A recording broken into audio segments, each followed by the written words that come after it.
Bismillahirrahmanirrahim. Assalamualaikum warahmatullahi wabarakatuh. Alhamdulillah hamdan katsiran thayyiban mubarakan fih kama yuhibbu rabbuna wa yardah.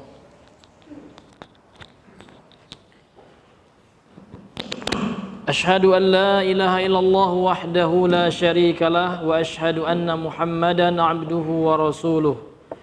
Allahumma salli wa sallim wa barik ala nabiyyina Muhammadin wa ala alihi wa ashabihi wa sallama tasliman katsira, amma ba'd.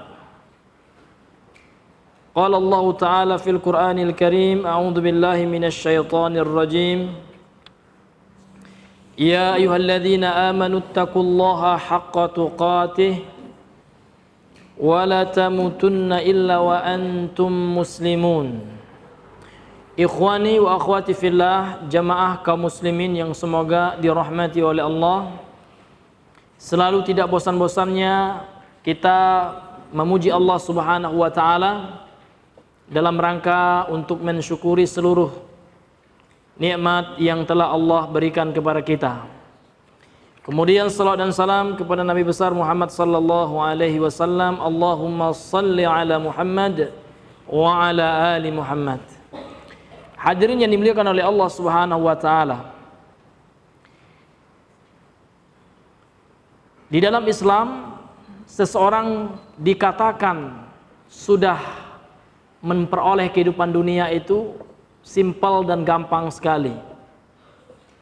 Seseorang yang berbahagia di dunia itu, ia tidak sesulit bayangan kita. Kalau orang yang panjang angan-angannya kalau bahagia itu kalau sudah bisa membeli mobil Pajero, ada yang gitu ya. Kalau bahagia itu kalau sudah punya istri 4, mungkin ada yang bilang seperti itu Pak ya. Padahal dalam Islam itu cukup simpel Pak.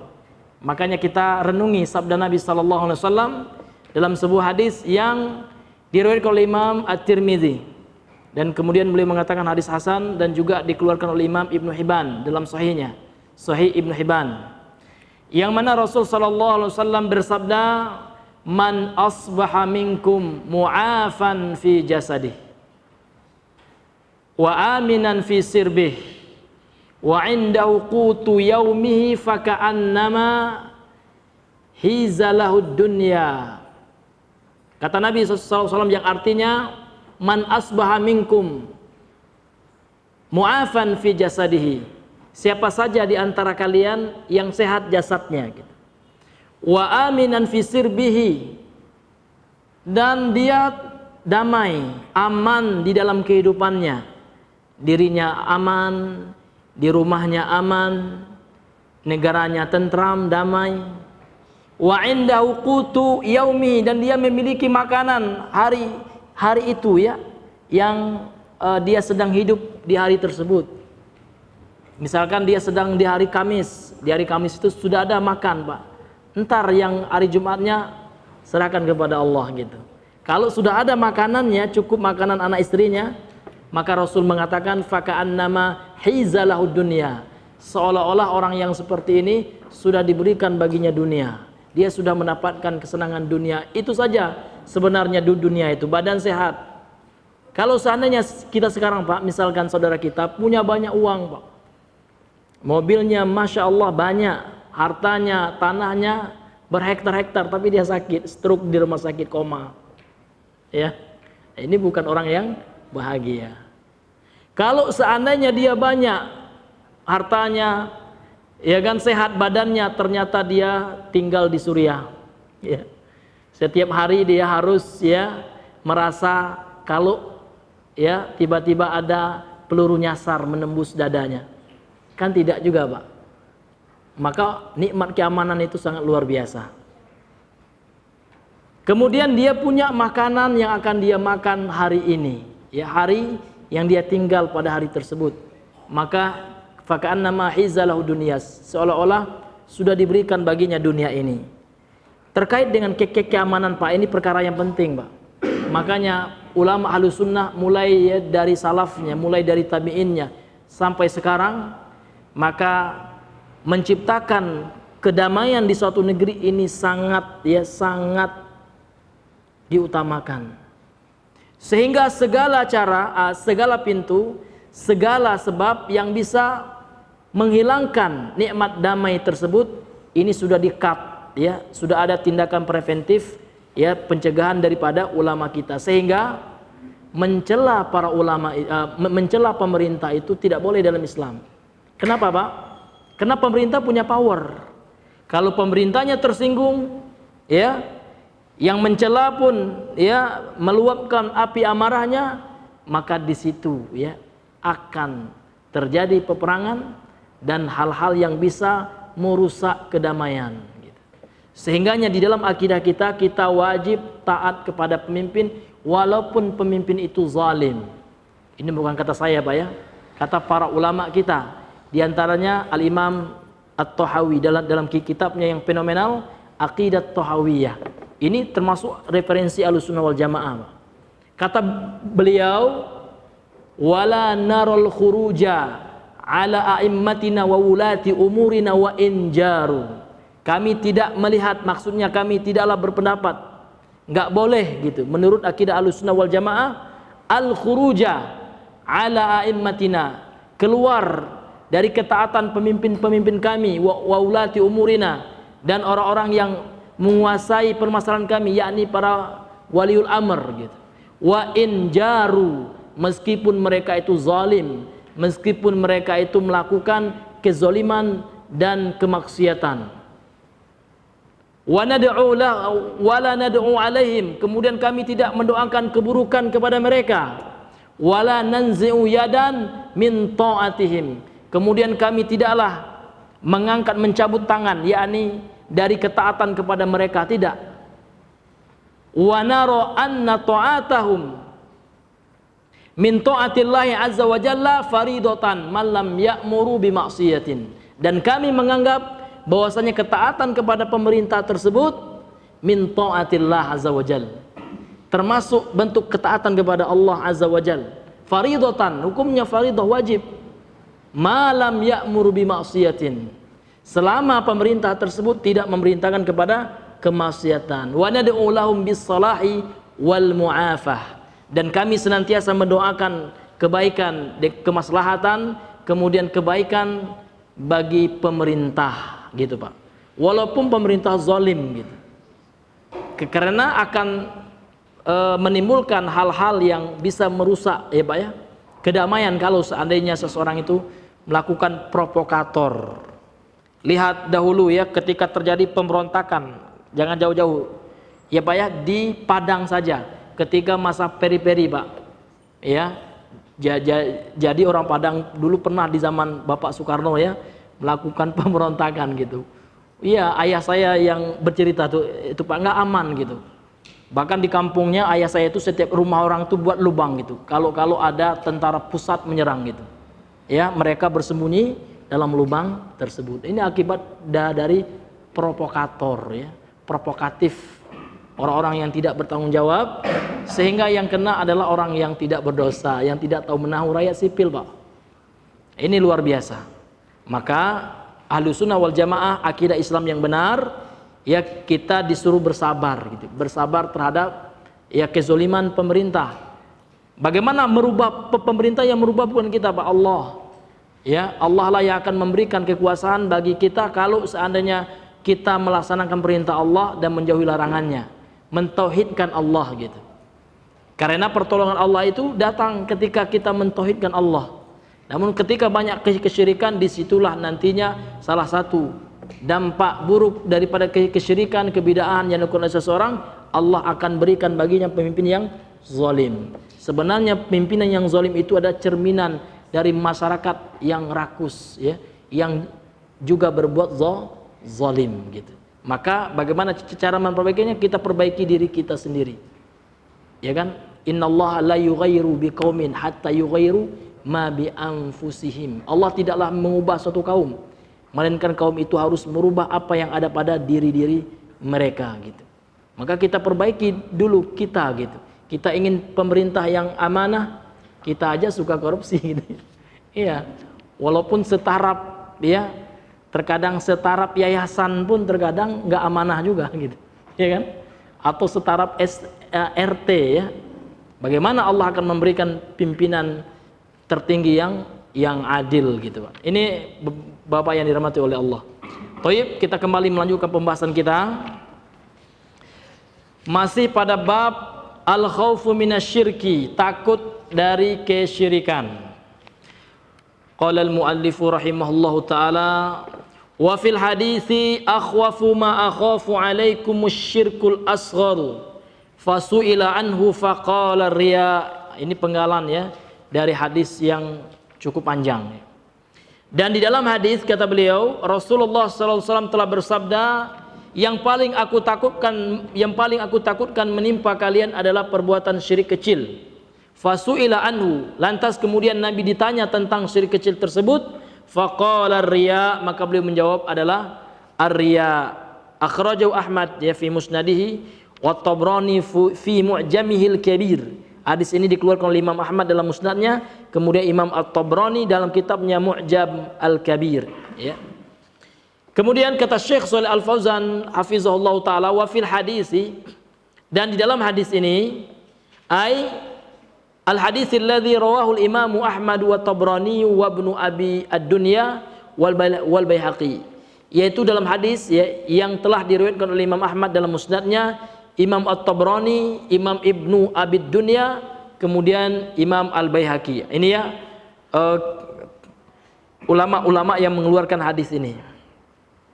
Rasulullah bersabda, akhwafu ma akhafu alaikum, yang paling aku takutkan menimpa kalian ai asyaddu khaufan akhafu alaikum ya, yaitu rasa takut yang sangat ya, yang aku takutkan menimpa ke kalian. Artinya perasaan takut yang sangat luar biasa. Makanya dikatakan oleh beliau di sini asyaddu khaufan. Asyaddu itu Pak sangat ya, yang sungguh menakutkan gitu ya, sesuatu yang Rasul takutkan menimpa umatnya. Kemudian apa itu riya? Nah, karena yang Rasul takutkan ini adalah perbuatan riya ya kan, yakni syirik kecil. Kemudian apa itu riya? Maka Syekh Shalih Al-Fauzan mengatakan, ar-riya'u, riya adalah izharul ibadati liqasdi ru'yatin nasi laha fayuhmadunahu 'alaiha. Riya itu adalah menampakkan ibadah gitu. Kalau menceritakan itu namanya sum'ah, berasal dari kata sami'ah ya, mendengar gitu. Kalau riya apa? Riya itu kan berasal dari kata ru'yah. Ru'yah itu penglihatan, ro'a gitu ya. Jadi riya itu adalah menampakkan suatu ibadah liqasdi, dengan maksud, dengan tujuan ru'yatin nasilaha ya, supaya manusia melihat ibadah tersebut yang ditampakkan oleh pelaku riya ini Pak. Fayuhmaduna, sehingga mereka dipuji ya kan atasnya, yakni karena melakukan ibadah tersebut, namun tujuannya, qasdunnya ya, maksudnya adalah supaya dipuji. Itu riya. Jadi riya ini luar biasa Pak. Walaupun riya itu adalah syirik kecil, akan tetapi dia bisa meleburkan, dalam artian kata menghancurkan ibadah yang terkena riya itu. Contoh kita sholat maghrib tadi Pak ya kan sebelum sholat ya kan, atau di tengah-tengah sholat ada perasaan kita ya kan, saya harus mantapkan sholat saya ini ya, masa sholat nggak khusyuk ya, saya harus lama sujudnya gitu. Jadi kita melamakan sujud itu ada terbetik dalam hati kita supaya nanti supaya ada perasaan kita, orang akan memuji kita. Itu perasaan kita aja Pak, baper aja sebenarnya. Belum tentu pula orang tuh memuji ya. Ya, belum tentu pula orang tuh mikirin dia kan gitu. Jadi pelaku riya ini baper Pak. Ya, bawa perasaan terus dia. Kemudian GR juga, gede rasa Pak ya. Iya, dia merasa orang itu selalu mantau dia. Beda dengan orang ikhlas Pak. Kalau orang yang ikhlas, dia selalu merasa dipantau oleh Allah. Itu bedanya ya Pak ya. Kalau orang yang riya selalu merasa dipantau orang, selalu merasa dia itu dikontrol orang gitu. Jadi semua aktivitasnya, semua tindak tanduknya selalu dia was-was gitu. Nanti apakah kata orang itu Ini sangat rentan orang yang seperti itu karena ria gitu. Karena memang sikap sosialnya terlalu Pak ya, terlalu melebih gitu. Iya. Sikap sosialnya, makanya dia selalu mempertimbangkan apa kata orang gitu kan. Kalau saya nggak sholat nanti apa kata orang katanya. Ya, jadi kata orang yang pertama kali yang dia pikirkan, ya kan? Maka keimanannya lemah sebenarnya orang ria ini. Kalau seandainya imannya kuat, maka tentu pertama kali yang dia pikirkan, yang dia niatkan adalah Allah Subhanahu wa ta'ala gitu. Taib, kemudian al-ma'na al-ijmali lil hadis, makna global atau makna secara umum dari hadis ini. Kata beliau, li kamali syafqatihi sallallahu alaihi wasallam, ya kan, karena sempurnanya rasa sayangnya Rasul sallallahu alaihi wasallam wa rahmatihi, dan kasih sayangnya Rasul sallallahu alaihi wasallam bi ummatihi terhadap umatnya, wa nushihi lahum, dan nasihatnya Rasul kepada umatnya, bihaitsu lam yatruk khairan, ya, ketika Rasulullah tidaklah meninggal satu kebaikan pun, illa dallahum alaihi, kecuali Rasulullah telah menunjukkan mereka, yakni umatnya, terhadap kebaikan tersebut. Ini kaidah Pak. Jadi kita harus meyakini bahwasanya tidak ada yang tersisa kebaikan lagi Pak, yang berupa perkara ibadah, terutama ibadah murni, ibadah mahdhah, kecuali itu sudah dijelaskan oleh Nabi. Ini berdasarkan bagaimana Nabi itu sangat sayang kepada umatnya, sehingga setelah sempurnanya agama ini tidak ada yang tersisa kecuali telah Nabi jelaskan. Dan hal ini berdasarkan sabda Nabi ya, yang hadis ini disahihkan oleh para ulama, ya kan. Kemudian hadis ini diriwayatkan oleh Imam Al-Baihaqi dan lain-lain, ya, bahwasanya, ya kan, sahabat mengatakan, ada dua orang sahabat, ya kan, yang lagi berdialog. Saya lupa apakah Abu Bakar atau Umar ya. Ya, jadi sahabat ini mengatakan kepada sahabat yang lainnya, yushiku an tanzila alaikum, yushiku an yanzila alaikum gitu. An tanzila alaikum hijaratu minas sama. Sungguh, ya kan, akan turun atas kalian itu hujan batu dari langit. Aqulu qaula Rasulillah sallallahu alaihi wasallam wa taqulu qala Abu Bakrin wa qala Umar. Aku mengatakan Rasulullah bersabda, namun kau bantah ucapanku dan kau katakan tidak. Abu Bakar telah mengatakan, Umar telah mengatakan, seperti itu. Jadi kemudian dilanjutkan oleh di dalam hadis ini, ma baqiya syai'un, tidaklah ada yang tersisa gitu. Ma yuba'iduka anin nar wa yuqarribuka minal jannah illa qad buyyina lakum. Tidak ada yang tersisa, ya. Ini beliau melanjutkan sabda Nabi, segala sesuatu yang bisa menjauhkan kalian dari neraka dan yang mendekatkan kalian ke surga, illa qad buyyina lakum, kecuali semuanya telah dijelaskan kepada kalian. Jadi ini manhaj Pak ya, ini metode dalam beragama gitu. Jadi kita harus meyakini bahwasanya agama ini sudah sempurna. Jadi tidak ada suatu kebaikan pun yang berhubungan dengan masalah agama kecuali telah dijelaskan, telah disampaikan oleh Nabi sallallahu alaihi wasallam. Sehingga syariat Islam itu sudah sempurna gitu. Dan tidak ada yang bisa menjauhkan diri seseorang dari neraka kecuali sudah disampaikan oleh Rasulullah SAW. Namun kita aja yang belum belajar gitu Pak ya. Kita aja yang belum mempelajari ya hadis-hadis Nabi yang sangat banyak itu gitu.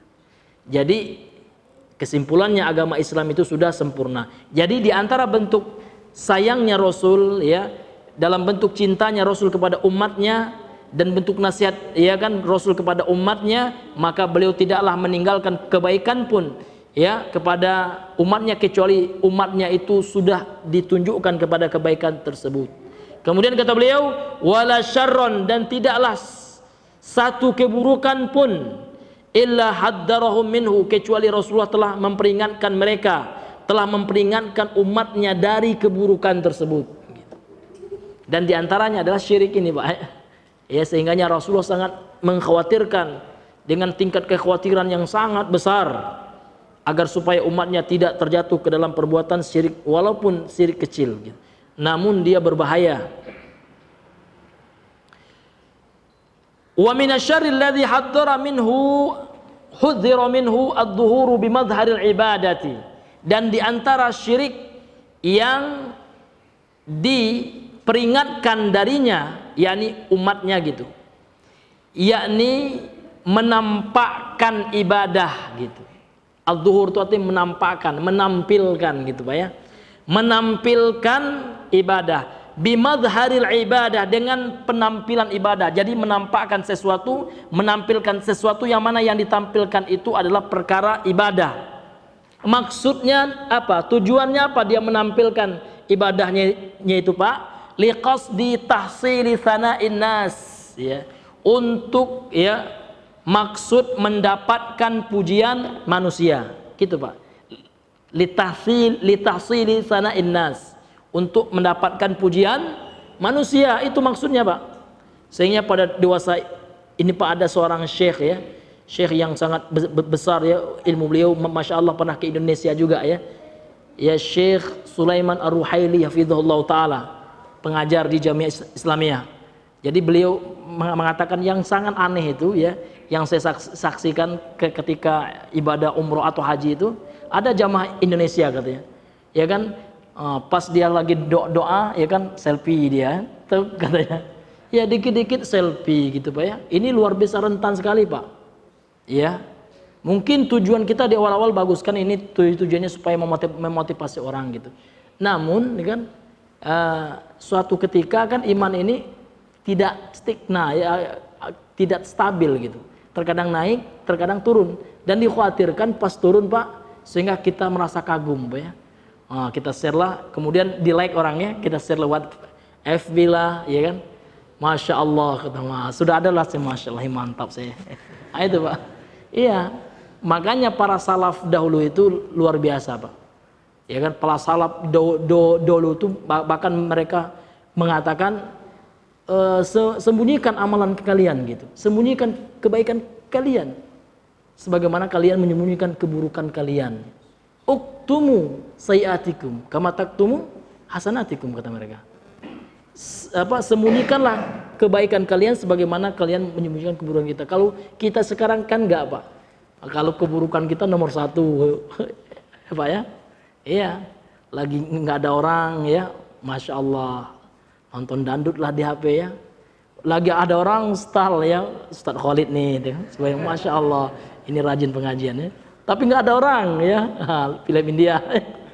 Ya, subhanallah. Itu Pak, itu diuji betul Pak. Walaupun nampaknya sepele Pak, terkadang itu sangat ada dalam kehidupan kita. Siapapun itu Pak, yang nggak lihat kalau masalah maksiat ini Pak, nggak lihat jenggotnya setan tuh Pak ya. Ya, mentang-mentang kita jenggot tebal, ya kan kita merasa aman dari setan, enggak gitu. Walaupun kening kita ini sudah hitam kena bekas sujud, ya kan, pakaian kita itu selalu di atas mata kaki, bahkan di pertengahan betis, tidak ada jaminan kita tidak akan terpedaya oleh bujukan setan itu Pak. Ya, sehingga na'udzubillahi min zalik. Ini hadirin yang dimuliakan oleh Allah Subhanahu wa taala, hal yang mesti kita perhatikan gitu. Karena sempurnanya tauhid seseorang itu Pak, dia akan merasa dipantau selalu oleh Allah. Sekarang Pak, pertanyaannya mungkin Pak Ustadz ya, bagaimana kita tahu tauhid kita itu kuat gitu, keimanan kita itu mantap gitu. Hanya kita yang sendiri yang tahu dan Allah. Cara mengukurnya adalah ketika sendiri Pak. Kalau Bapak sendiri masya Allah ya, ibadah Bapak kuat, rasa takut kepada Allah luar biasa, sama saja baik itu dalam keadaan sendiri maupun rame-rame maupun dilihat orang, itu masya Allah itu Pak, ya kan. Namun kalau seandainya berbalik Pak, masih ada kesempatan untuk berbenah sebelum ajal datang gitu. Innallaha yaqbalu taubatal abdi mal lam yugharghir ya. Afwan, malam yugharghir. Allah itu senantiasa buka pintu taubat kepada hambanya sampai ghargharah ya, sampai sebelum ghargharah ya, sebelum ditenggorokan ya nyawanya, sebelum dicabut oleh Allah. Makanya hadirin yang dimuliakan oleh Allah Subhanahu wa taala, pelajaran tauhid ini buahnya itu Pak, supaya bagaimana kita itu ya semakin dekat dengan Allah dan semakin takut dengan Allah gitu. Karena orang yang berilmu itu, ya para ulama salaf mengatakan bukan orang yang banyak hafalannya, bukan yang paling hebat bacanya, bukan Pak. Al ilmu laisa bikasratir riwayah, walakinnal ilma khasyatullah, subhanallah. Ilmu itu bukan hanya dengan banyak hafalan riwayat yang dia hafal, namun orang yang berilmu yang sebenarnya Pak ya, adalah orang yang takut kepada Allah Subhanahu wa taala. Ya. Sekarang itu prakteknya Pak. Kalau teorinya, dalilnya insya Allah bisa dihafal ya. Namun untuk takut kepada Allah itu yang pertama taufik dari Allah, yang kedua usaha kita Pak. Taufik dari Allah dan usaha kita. Dan usaha kita ini berbanding lurus dengan taufik Allah gitu. Kalau kita berusaha untuk kebaikan, untuk bagaimana kita menundukkan pandangan, Allah bantu Pak. Namun kalau seandainya kita enggak Pak, kita tidak beramal ya, kita tidak mengambil jalan yang telah Allah syariatkan, kita berharap iman kita kuat, no way ya, enggak bakalan Pak. Ada orang mengatakan insya Allah saya ini kuat ya, namun pandangan enggak dia tunduk ya, enggak bisa gitu Pak. Dia juga tidak melakukan ketaatan gitu, tidak meninggalkan kemaksiatan, maka tidak akan mungkin ya Allah Subhanahu wa taala akan memperbaiki hatinya gitu.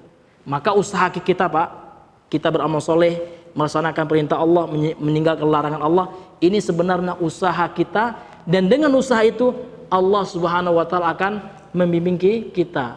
Mungkin ada juga yang bertanya Pak Ustadz, saya pingin sekali hati saya ini ya bersih gitu, saya ingin kuat keimanannya. Kalau antum ingin kuat, lakukan cara-cara yang bisa memperkuat iman, jangan tunda. Orang ya saya ingin sholat tahajud namun besok lah gitu ya, saya sekarang ingin mahir bahasa Arab misalnya, nanti belajar bahasa Arabnya besok aja lah. Saya ingin pade tahsinnya tapi ditunda-tunda, besok lah ya kan. Kalau saya nggak kerja lagi sekarang masih sibuk, ya ini nggak akan bisa Pak ya kan. Saya ingin hati saya ini jernih, bening, namun masih suka nonton, nggak akan bisa Pak. Tidak akan bisa. Maksiat itu Pak bercampur dengan ketaatan itu nggak akan bisa. Karena maksiat penglihatan itu Pak yang bisa mengotor hati, penglihatan, pendengaran kita gitu. Iya, ini luar biasa Pak. Maka supaya hati kita itu bersih, maka setiap maksiat yang akan masuk ke dalam panca indera kita, itu yang kita bersihkan gitu. Itu yang kita bersihkan. Bagaimana mungkin kita bisa menghafal Al-Quran Pak kalau setiap hari di HP kita dengar lagu dangdut gitu kan, dengar ya lagu-lagu yang macam-macam gitu, nggak mungkin Pak. Maka bagaimana kita mau dibersihkan hati kita kalau seandainya kita tidak berusaha membersihkannya dengan syariat yang telah diturunkan oleh Nabi Sallallahu Alaihi Wasallam. Dan tatkala kita memilih jalan kemaksiatan, dengan itulah Allah Subhanahu wa taala akan menyesatkan kita. Falamma zaghu azaghallahu qulubahum. Tatkala mereka itu memilih jalan kesesatan, maka Allah sesatkan gitu. Namun kalau seandainya orang itu berusaha menempuh ketaatan, maka dengan itulah Allah akan muluskan jalannya. Wa amma man a'ta wattaqa fasaddaqa bil husna fasanuyassiruhu lil yusra. Lihat ya. Dan barang siapa yang memberi, ini sedekah itu termasuk ini ya. Termasuk jalan untuk membersihkan hati kita, membersihkan harta kita ya. Wasaddaqa bil husna, barang siapa yang memberi, bersedekah, berinfak, berzakat, kemudian dia membenarkan ya kan ganjaran di akhirat, surga. Fasanuyassiruhu lil yusra, maka akan kami mudahkan jalannya untuk mendapatkan hidayah, untuk mendapatkan surga kelak di akhirat. Akan tetapi sebaliknya, wa amma man bakhila wastaghna, dan barang siapa yang kikir dan merasa cukup ya, dan dia mendustakan janji Allah Subhanahu wa taala, fasanuyassiruhu lil usra, maka Allah mudahkan dia untuk mendapatkan kesukaran di akhirat kelak. Jadi itu sebenarnya gampang Pak ya. Bagaimana hati kita bersih, teorinya itu gampang, tinggal prakteknya memang butuh usaha gitu. Jadi bagaimana kita supaya hati kita ini bertauhid, bersih Pak ya? Ya, kita jauhi larangan-larangan Allah Subhanahu wa taala. dan kita kerjakan perintah-perintah Allah yang wajib, yang sunnah, ya kan, insyaallah ya hati kita akan bersih dari yang namanya syirik, bid'ah, dan kemudian kemaksiatan. Kemudian kata beliau, jadi kalau seandainya ada orang yang menampakkan ya suatu ibadah, menampilkan ibadah untuk mendapatkan pujian manusia, inilah yang dikatakan riya itu Pak ya. Li'annahu syirkun fil ibadati ya. Karena riya itu adalah syirik dalam peribadahan. Wa in kana syirkan asghara fa khaturu azimun. Dan riya itu walaupun syirik kecil Pak, akan tetapi ya bahayanya itu luar biasa, besar bahayanya. Li'annahu yuhbitul amal. Karena syirik kecil itu, riya itu bisa menghapus pahala dari amalan yang kita lakukan. Ya, alladzi qaranahu, amalan yang dihinggapi ya, yang diikuti oleh kesyirikan itu akan dihapus oleh Allah pahalanya. Ini bahayanya syirik.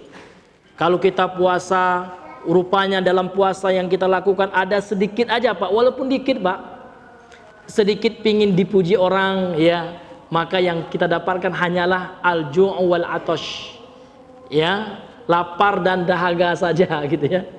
Karena ada juga ya sebagian teman ya, kita nggak nanya, nggak ada hujan, nggak ada angin ya, alhamdulillah hari ini puasa, masya Allah, senang kali ya dia. Apabila dengar kata-kata kawan, masya Allah, senang kali ya. Antum puasa enggak? Antum nih macam mana enggak puasa? Ya anak nih puasa seminggu aktif nih. Gitu Pak. Ini luar biasa Pak. Ya, iya. Kadang ada juga sebagian teman yang nggak ditanya, nggak diapain, dia langsung ya, iya memberitahu gitu. Iya, mudah-mudahan aja ikhlas Pak ya. Kita juga tidak bisa memponis juga dia pasti ria kan, nggak apa ya. Tapi itu sudah ada indikasi gitu. Itu dikhawatirkan kan gitu. Iya. Karena memang ulama salaf dulu memang mereka itu sangat takut ya yang namanya ria itu Pak. Sangat takut sekali. Ya, walaupun di zaman mereka itu belum ada HP kamera Pak ya. Iya. Apalagi ada HP kamera Pak, ini sangat ditakutkan betul ya. Iya, lagi ceramah dia dulu tampilkan di status ya. Luar biasa Pak ya. Ya kita berhusnuzon aja Pak. Mungkin teman-teman yang seperti itu pada kuat sekali imannya mungkin. Tapi kalau saya pribadi nggak mampu gitu ya. Luar biasa ya. Bahaya daripada riya tersebut gitu. Ini luar biasa Pak ya. Iya, maka kita harus takut. Kita jangan merasa aman gitu. Kalau saya kan nggak mungkin riya, jangan gitu Pak. Riya itu Pak, jangankan kita ya, para ulama sendiri mereka sangat khawatir Pak dengan riya ini. Jangan kita orang biasa gitu. Iya. Jadi janganlah kita itu berhusnuzon dengan riya ini Pak. Iya, saya kan nggak riya saat ya. Ya wallahu alam gitu ya, Allah yang tahu gitu. Kalau nggak riya ya bagus gitu ya. Jangan diyakinkan pula orang ya afwan ya, saya nggak riya ya. Nggak cukup dengan kata-kata afwan ya. Kalau ada rasa senang kita dengan pujian orang udah riya, walaupun kita mengatakan afwan ya. Afwan Pak, saya nggak riya ya, ada juga yang bilang gitu ya. Iya. Padahal kita nggak nanya gitu. Alhamdulillah saya sedang puasa sekarang. Afwan ya, saya nggak riak menyampaikan ini ya gitu. Iya. Nah, ini Pak yang mesti kita perhatikan memang dalam kehidupan kita. Walamma kanatin nufusu majbulatan ala mahabbatir riasati wal manzilati fi qulubil khalqi. Ini Pak. Karena hati manusia itu, jiwa manusia itu ya memang sudah ada potensi ya, majbulah ya. Sudah sudah diciptakan gitu, sudah diberikan kecenderungan cinta kepada yang namanya ketinggian ya kan, yang namanya kedudukan pada hati-hati manusia, pada hati makhluk. Jadi memang ada Pak, dalam hati kita itu memang ada potensi senang ketika apabila dipuji. Contoh aja anak-anak Pak, anak-anak itu kan kalau kita ibaratkan kertas, itu masih kertas putih itu. Namun memang sudah ada kecenderungan hubbus syuhrah ya kan, hubbul madhi ya, cinta ketenaran, cinta untuk dipuji, senang dipuji, itu memang ada ya kan. Makanya kalau anak kecil Pak, kalau kita puji itu senangnya luar biasa tuh, ya kan? Sehingga dia semangat Pak ya. Iya. Iya, kalau bahasa Minangnya ya kan diamung-amungnya ya. Iya. Diamung-amung itu artinya diangke-angke gitu Pak ya. Diangkat dia gitu, dipuji-puji dia ya. Biasanya orang itu senang kan seperti itu. Memang itu Pak sudah menjadi tabiat manusia. Namun kalau seandainya dalam perkara ibadah ini yang nggak boleh Pak. Ya dalam perkara ibadah, lihat Pak, ria itu hanya masuk perkara ibadah. Kalau dalam masalah mesin ya, oh saya nggak perlu ria, saya nggak perlu bantu. Nanti kalau saya nampakkan keahlian saya di bidang mesin ini, saya ntar di bidang ria, jangan, bukan ini. Lihat definisinya Pak ya. Ria itu adalah izharul ibadah, menampakkan ibadah, bukan masalah dunia. Dalam masalah dunia nggak ada yang ria gitu Pak. Iya. Ya jadi walaupun orang ria dalam masalah dunia bukan perkara ibadah Pak, ini tidak dihukumi dosa. Misalkan ada orang menampakkan saya sekarang lagi makan pizza, lihat nih ya. Tapi yang dikhawatirkan satu aja, sombong Pak ya. Kalau ria dalam perkara dunia itu nggak ada, namun yang adanya sombong, ya kan? Dia merasa lebih kaya dari orang lain ya. Orang lain makan cuman ya apa namanya itu Pak? Cuman cabai aja ya. Ya dia makan pizza misalkan. Iya seperti itu.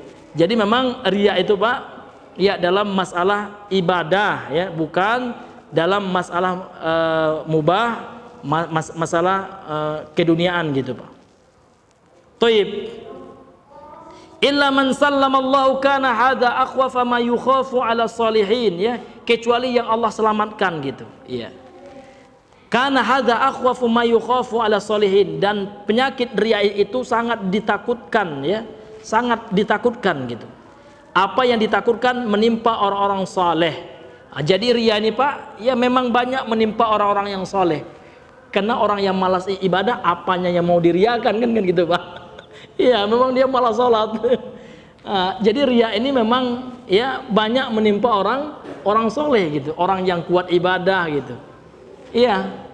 Nah itu Pak, ini yang mesti kita wanti-wanti mawas diri lah gitu. Ya alhamdulillah Pak, kita diberikan oleh Allah hidayah kan untuk sholat, alhamdulillah berjamaah gitu. Kan ada juga sebagian teman-teman itu di monopolinya kali temannya, sepulang tuh nggak sholat berjamaah ya, gimana itu gitu.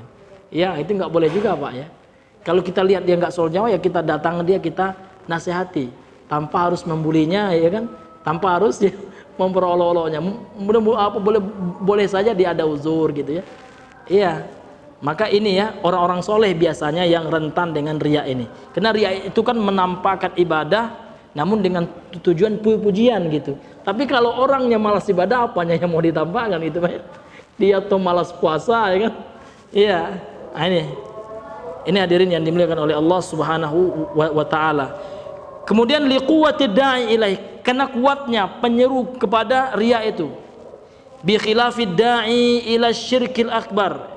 Ini berbeda dengan penyeru kepada atau motivasi ya kepada syirik akbar, fa innahu imma ma'dumun fi qulubil mu'minin al-kamilin wa imma dhaifun ya. Karena syirik besar itu ya, maka biasanya dia itu tidak ada Pak ya di dalam hati orang-orang yang sempurna keimanannya, atau kalau seandainya ada syirik besar itu kecil Pak ya. Ini berbeda dengan syirik kecil gitu. Kalau syirik besar itu orang-orang yang bertauhid ya kan, orang-orang yang kuat keimanannya, sudah mempelajari tauhid ya kan, biasanya itu nggak ada gitu Pak ya, karena mereka sudah mengetahuinya. Kalaupun ada itu lemah gitu. Berbeda halnya dengan syirik kecil. Maka syirik kecil inilah yang mesti Pak kita semua mewanti-wanti ya, supaya jangan sampai gitu ya kita ada sedikit rasa riya, walaupun dikit Pak ya, namun ini sangat berbahaya dan luar biasa akibatnya, bisa merusak amalan tersebut dan pelakunya diancam neraka oleh Allah Subhanahu wa taala. Nauzubillahi min zalik. Makanya Pak kita harus senantiasa beristighfar gitu ya. Jadi salah satu hikmahnya Pak, kenapa kita habis sholat itu istighfar, astagfirullah itu supaya itu boleh jadi dalam sholat yang kita lakukan ada sedikit riya gitu kan, atau sesuatu hal yang memikirkan masalah dunia gitu ya. Mudah-mudahan dengan istighfar habis sholat itu menghapus kekurangan kita, kesalahan kita yang kita lakukan ketika sholat tersebut. Ya mudah-mudahan amalan kita diterima oleh Allah SWT dan kita dimatikan di atas tauhid dan dijauhkan oleh Allah dari seluruh syirik besar dan syirik kecil. Amin amin ya rabbal alamin. Subhanakallahumma bihamdika asyhadu an la ilaha illa anta astaghfiruka wa atubu ilaik. Assalamualaikum warahmatullahi wabarakatuh.